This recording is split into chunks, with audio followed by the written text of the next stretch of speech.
जय बजरंगबली। ये इस मूवी के राइटर का एक हिडन मैसेज है, कैसे एंड तक जान जाओगे। जिसमें ये मूवी बहुत सी जगहों पर बहुत सी चीजों में इनकंसिस्टेंट भी फील होती है, पर थिएटर से बाहर निकलते वक्त आ जाओ जानते हैं कैसी है ये मूवी। जिसमें इस वर्स्ट लेवल 2 मूवी की कहानी समझने के लिए तुम्हें पहले पिक्चर की कहानी समझनी होगी, जस्ट एंडिंग समझनी होगी। अब पता तो है ही तुम्हें कि शैतान इसका ऑफिशियल रीमेक थी, मगर शैतान की एंडिंग थोड़ी सी ट्वीक थी, थोड़ी सी सॉफ्ट थी। जहाँ शैतान की एंडिंग में अजय देवगन और उसकी सारी फैमिली बच जाती है, मगर वश 1 की एंडिंग में उसकी वाइफ एंड बच्चा मर जाता है, मगर उसकी बेटी वशीकरण से बाहर नहीं निकल पाती। बाकी का सेम है, हीरो विलन की जीप काट देता है, अपने घर के बेसमेंट में उसे सालों तक तड़पाता है। मगर यही सेकंड पार्ट चालू होता है, जहाँ पर एक और राक्षस, जहाँ पर एक और शैतान, एक और वशीकरण करने वाला एक स्कूल की सैकड़ों बच्चियों को वश में कर लेता है और अपनी एक ही डिमांड सामने रखता है कि प्रताप अंकल को ढूंढो।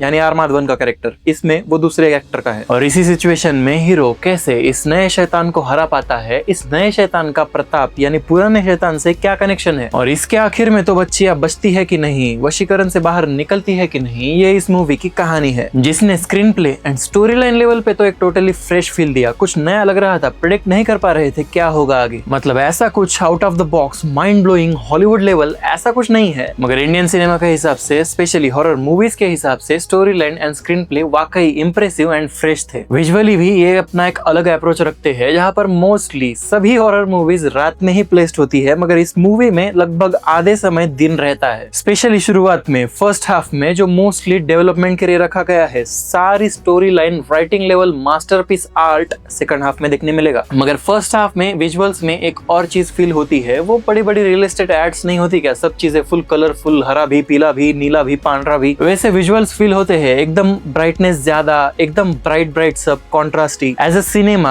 एज अ हॉरर मूवी वो कलर ग्रेडिंग, वो visual monotonous dual colour tone वो फील नहीं होता फर्स्ट हाफ। हाँ, जब मूवी इंडोर्स चली जाती है इंटरवल के पास या फिर सेकंड हाफ में जब नाइट पोर्शन ज्यादा है, तब वो कलर ग्रेडिंग वाला फील, सिनेमैटिक फील महसूस होता है। मगर शुरुआत में बहुत सी जगहों पर इसका डायरेक्शन भी इनकंसिस्टेंट फील होता है। मतलब बहुत सी जगहों पर जहाँ दिन के सीन है, वहाँ बैकग्राउंड म्यूजिक के हिसाब से इन्होंने टेंशन बिल्ड करने की ट्राई करी है, मगर वो कई जगहों पर इतना ज्यादा हो जाता है कि कानों को इरिटेट करने लगता है। जिसमें कुछ कुछ फ्रेम्स भी देखने में थोड़ी सी ऑड, थोड़ी सी वियर्ड लगती है, तो कुछ camera movements totally fresh and cinematic लगती है। जैसे फॉर एग्जांपल ड्रोन का बहुत ही सही यूज करा है इस मूवी में, जिसमें एक शॉट आता है स्कूल के पैसेज से, स्कूल का एनवायरनमेंट दिखाते हुए स्कूल के बाहर आते हुए पूरी बिल्डिंग दिखाता है। तो एक गुजराती मूवी के हिसाब से, एक रीजनल मूवी के हिसाब से बजट वाइज इसका विजुअल फील तो टोटली टॉप था। बस एग्जीक्यूशन एंड डायरेक्टर के कन्विक्शन में फर्स्ट हाफ में थोड़ी सी 19-20 लग रहा था। मगर जैसे ही सेकंड हाफ आता है और बिल्डअप दिए हुए पत्ते खुलते जाते हैं, तब स्टोरी एक्सट्रीमली एंगेजिंग और इंटरेस्टिंग होती जाती है। हमें जानना होता है, जिसमें इस मूवी की एक्टिंग भी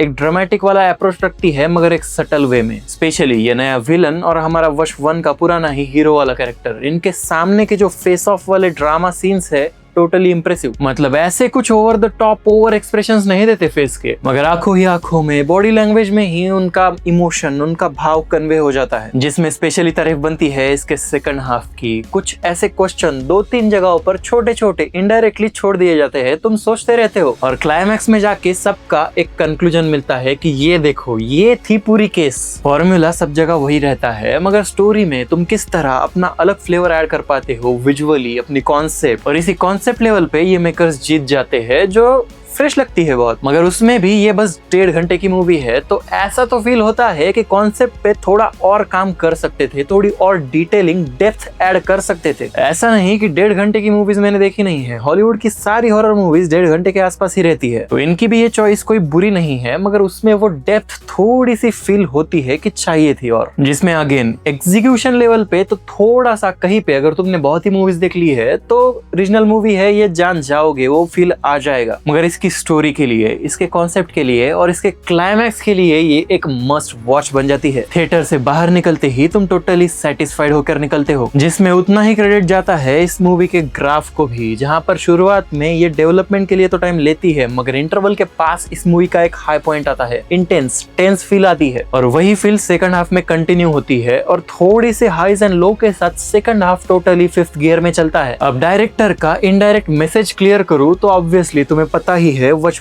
से या फिर शैतान से कि ये वशीकरण कैसे होता है। ये विलन कैरेक्टर्स कोई चीज लड़कियों को खिलाते हैं और वो इनके वश में आ जाती है। मगर इस मूवी का स्टार्ट ही होता है कि बहुत सी लड़कियां, बहुत सी फैमिलीज लड़कियों को कॉलेज छोड़ रही है, वो कॉलेज जा रही है, किसी को देर हो रही है। उन्हीं शुरुआत के लड़कियों के स्कूल के जाने वाले सीन्स में एक लड़की को किसी मंदिर में हनुमान चालीसा का जाप करते हुए दिखाया है। फास्ट ही क्यों ना हो, एक बार हनुमान चालीसा बोल के ही वो उस मंदिर से निकलती है और फिर स्कूल जाती है। और गेस करो, जैसा ट्रेलर में दिखाया है कि मेस के खाने में विलन ने कुछ मिलाकर सभी को वश में कर लिया है, उसमें वो लड़की वहां नहीं होती। कोइंसिडेंटली वो खाना ना खाते हुए पहले ही बाथरूम को चली जाती है और इस वशीकरण के सारे खेल से वो अकेली बच जाती है। तो ऐसे ही सबसे अलग प्रैक्टिकल सिनेमैटिक पॉइंट्स वाले रिव्यूज के लिए इस वीडियो को लाइक एंड शेयर कर देना, मगर उससे पहले चैनल को सब्सक्राइब करके कमेंट सेक्शन में हाइप वाला बटन होगा दबा देना। मिलते हैं कमेंट सेक्शन में।